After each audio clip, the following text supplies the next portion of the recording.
This honors geometry lesson, section 4.6, is on the inequalities for one triangle. The objective is to state and apply the inequality relations for one triangle. From the given information in the figure, we are going to deduce the following. In the triangle on the left, we can see that triangle PQR is isosceles.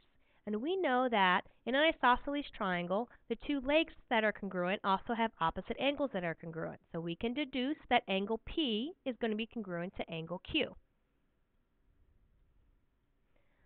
Also, using what we know about the isosceles triangle theorem, we can look at the triangle on the right. We can see that side WS has a length of 7 and side WT has a length of 13. So based on that isosceles triangle theorem, we can conclude or deduce that angle S is not congruent to angle T. The figure suggests a result that we're going to look at in this section. If TW is greater than SW, then the measure of angle S is going to be greater than the measure of angle T. This leads us into our first theorem, which is theorem 4-18. If one side of a triangle is longer than the second side, then the angle opposite the first side is larger than the angle opposite the second side. So if we are given that side RT is greater than side RS, then we know that the angles opposite will have the following inequality. We now know that angle S is going to be greater than angle T. So let's say that RT is 9 and RS is 4. We now know that angle S is going to be greater than angle T. We can also take a look at the converse. Remember, the converse means the opposite. So theorem 4-19 states, if one angle of a triangle is longer than the second angle, then the side opposite the first angle is longer than the side opposite the second angle. So if you look at the if-then statement, it says if angle S is greater than angle T, so if angle S is greater than angle T, then the side opposite S, which is RT, is going to be greater than the side opposite angle T, which is RS. The last theorem we're going to look at today is theorem 4-20. The sum of the lengths of any two sides of a triangle is greater than the length of the third side. Now remember, the third side can be any side of the triangle. So to help you out, I went ahead and wrote a couple inequalities to explain theorem 4-20. So here we have triangle ABC. So what the theorem states is that if we take side AB plus side BC, it must be greater than the third side, AC. If we take side AB plus side AC, it must be greater than the third side, which is BC. And the last inequality, if we take side AC plus side BC, it must be greater than the third side, which is AB. Let's go ahead and take an example.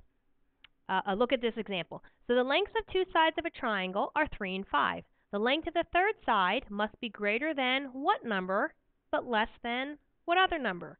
So to help us out, let's go ahead and label this triangle ABC. And let's go ahead and write those three inequalities that we had from the previous slide.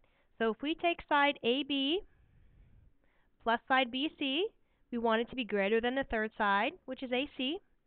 If we take side AB plus side AC, we want that to be greater than the third side, which is BC. And lastly, if we take side AC plus side BC, we want that to be greater than side AB. So let's go ahead and fill in our information. So we know that side AC is 5. We know that side BC is 3.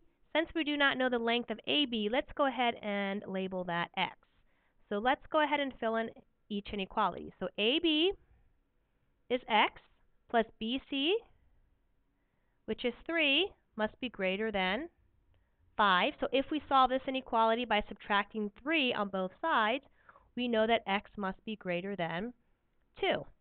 For the second inequality, again, if we take AB, which we know is X, plus AC, which we know is 5, we want that to be greater than side BC, which is 3. So for this inequality, if we subtract 5 from 3, we're going to get that X must be greater than negative 2.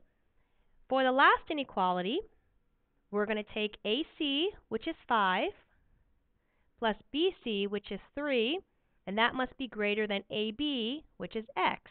So in this case, 5 plus 3 gives us 8, so 8 must be greater than x, or we can say x must be less than 8. So what you're going to notice is that one example gives us a negative side length. So we're going to go ahead and use what we know about the measure of a side length and say that this is going to give us a no solution, since the side length of a triangle cannot be a negative number. So what we know is that x must be greater than 2, or x must be less than 8. So we know that the side AB must be greater than 2, but less than 8 in order for all three inequalities to be true. So that means that our side length can be anywhere from 3 all the way up until 7. This is the end of the lesson. If you have any questions, watch the video for a second time. If you still have questions, write down any clarification questions you may have and bring them to the next class.